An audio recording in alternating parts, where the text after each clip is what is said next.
এভাবে যদি একবার চিকেন কারি রান্না করে খেয়ে দেখেন, আপনার মুখে লেগে থাকবে। এক কথায় অসাধারণ। আমি কিন্তু সবসময় এভাবে করে এই চিকেন কারিটা রান্না করে থাকি।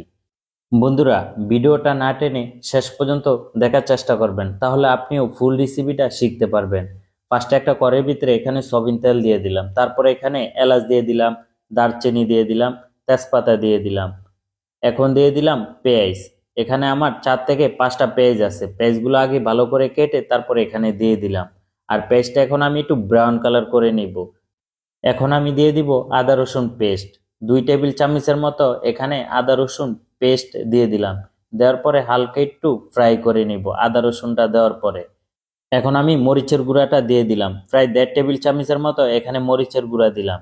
তারপরে এখানে হলুদের গুঁড়া দিয়ে দিলাম, হলুদের গুঁড়াও 1.5 চামচের মতো দিয়ে দিলাম। এখন দিয়ে দিলাম 1/2 চামচের মতো গরম মশলা, তারপরে দিয়ে দিলাম 1/2 চামচের মতো ধনিয়ার গুঁড়া। এখন দিয়ে দিলাম 1 চামচের মতো জিরার গুঁড়া, আর জিরার গুঁড়াটা অবশ্যই আপনারা একটু বেশি দেওয়ার চেষ্টা করবেন। এখন দিয়ে দিলাম লবণ 1 টেবিল চামচের মতো। আপনাদের স্বাদ অনুযায়ী আপনারা কিন্তু লবণটা দিয়ে দিবেন। তারপরে সবগুলো মশলা একসাথে দেওয়ার পরে আমি কিন্তু মশলাটা একটু ভাজা ভাজা করে নিয়েছি। এভাবে করে আপনারা মশলাটা একটু ভাজা ভাজা করে নেবেন, তাহলে মশলার গ্রানটাও খুবই সুন্দর আসবে, এমনকি টেস্টও বাড়বে। আমি কিন্তু অল্প একটু পানি দিয়ে এই মশলাটা অনেকক্ষণ ধরে কিন্তু কষাই নিব। এখন আমি টমেটো দিয়ে দিলাম, আমার এখানে 3-4টা টমেটো কেটে তারপরে এখানে দিয়ে দিলাম, সাথে কাঁচামরিচও দিয়ে দিলাম। আর টমেটোটা যাতে একেবারে গলে যায় এভাবে করে আমি মশলাটা কিন্তু ফার্স্টে কষাই নিব। আপনিও আমার মতো করে কষাই নেবেন। অবশ্যই আপনারা চেষ্টা করবেন টমেটোটা ব্যবহার করার জন্য, আর টমেটোটা দিলে টেস্টটা খুবই ভালো আসে। এখন আমি মুরগি দিয়ে দিলাম, আমার এখানে বড় একটা ব্রয়লার মুরগি আছে। আমার এখানে মুরগিটা ছোট ছোট করে কেটে নেওয়া হয়েছে, আপনারাও ছোট ছোট করে কেটে নেবেন, তাহলে মুরগিটা কিন্তু খেতেও খুবই ভালো লাগে।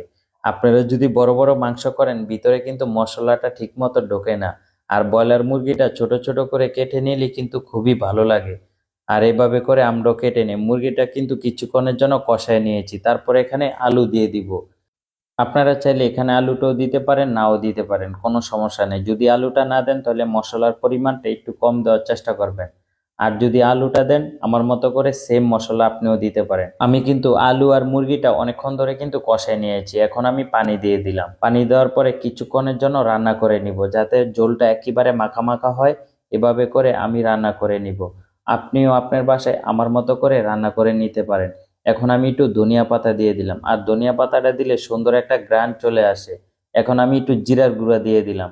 আপনারা চাইলে এখানে ঘিও ব্যবহার করতে পারেন। আর এভাবেই করে খুবই সহজেই মুরগির মাংসটা আমরা রান্না করে থাকি।